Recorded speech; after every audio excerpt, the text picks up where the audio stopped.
Friends, welcome to my channel. Going to read an editorial. It is Profit First, Life and Safety Second by Sudha Ramalingam. She is a human rights activist and advocate in the Madras High Court. The tragic deaths in a stampede in Bengaluru on June 4, 2025 of 11 people who were part of a huge crowd that had gathered near the M. Chinnaswamy Stadium to celebrate the victory of Royal Challengers Bengaluru. After RCB's first ever Indian Premier League title in 2025 is a stark reminder of three issues. They are our national sense of disproportionate enthusiasm for victory, of government missionaries' lack of preparedness to contain crowd movement, and of people's sense of immortality. Despite knowing full well that such gatherings end as physically unsafe situations, we see people rush madly, throwing caution to the winds. Social media, in particular, and 24 into 7 visual media houses play a great role in adding much hype to these events. It is almost as if missing such an opportunity is akin to foregoing the most important part in one's life. The aim is profits. Cricket, especially in India, has become a great money spinning industry. Hence, those in charge do everything possible to draw in large crowds. The risk that such gatherings pose is known. Every such event results in crowds of people who are far more in number than the capacity of the venues. More footfalls spell more profits for everyone in the business. It is common knowledge that the licenses and the necessary permissions for hosting such events are not granted by merely adhering to the rules and the regulations on paper. Much of these are linked to the shoring of bounties on those in power. Here is an example that happened during this IPL season. In a reported case during an RCB versus Chennai Super Kings match in early May 2025 at the Chinnaswamy Stadium, the family of an Indian Police Service officer fought with the family of an Indian Revenue Service officer over free seating in the VIP gallery. The case resulted in a first information report being filed. While the many uncomfortable galleries are filled up in no time by those who pay for them, the VIP enclosures, which have the best seats and stadium and fields views, are generally occupied by those who wield power and enjoy the freebies.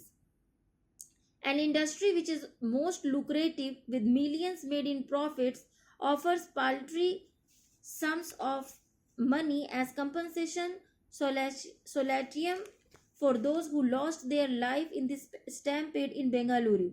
No amount of money can ever compensate the loss for the families concerned, and it only goes to show the scant respect and value for a common personal life.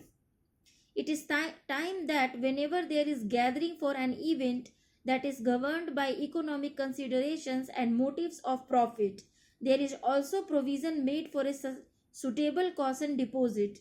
With the said deposit money, the state out to ensure the security and the safety of spectators or attendees. When a small hall is granted a license, the mandatory requirements include the number of entrance and exit points, the seating arrangements, a doctor on call, public conveniences, appropriate audio-visual systems, and even parking facilities. Therefore, it is shocking that there is scant observance of safety requirements when very large crowds gather in closed open-air stadiums. Compliance with the rules and regulations is very poor in many much instances. Scant safety. The concept of public safety in public spaces is practically absent. For example, food fairs are held in an unsafe manner and one finds open wiring running all over the floor. There is no safety when stoves are lit, and there is large scale food preparation that are done under combustible camping structures. There is no sense of fear, and safety measures are more honored in the breach than the observance. In an incident in Chennai, there were reports of several visitors at an amusement park stranded for hours on a giant wheel after the device experienced technical problems. They had to be rescued by the fire services department. We as a country have no value for life. Most of our roads have no pedestrians walkways.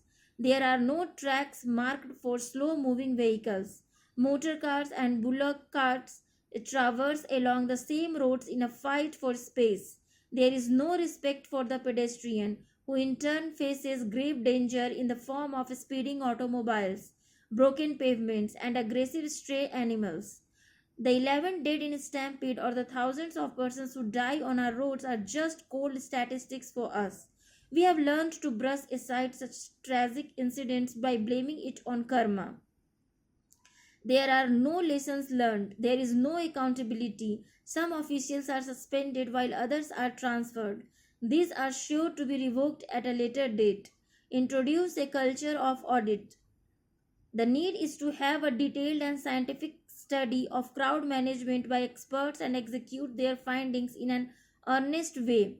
A country with a population that has hit 146.39 crore cannot afford a falter on this issue.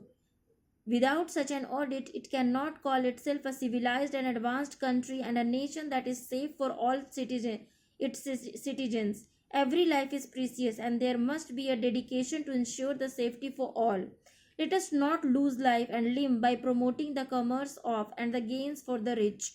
Those who are hurt are mortals who fight battles every day for their daily bread. It is unfortunate that this too will pass with no lessons learned.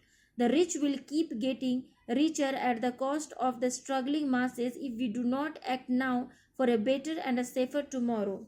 Thank you for listening.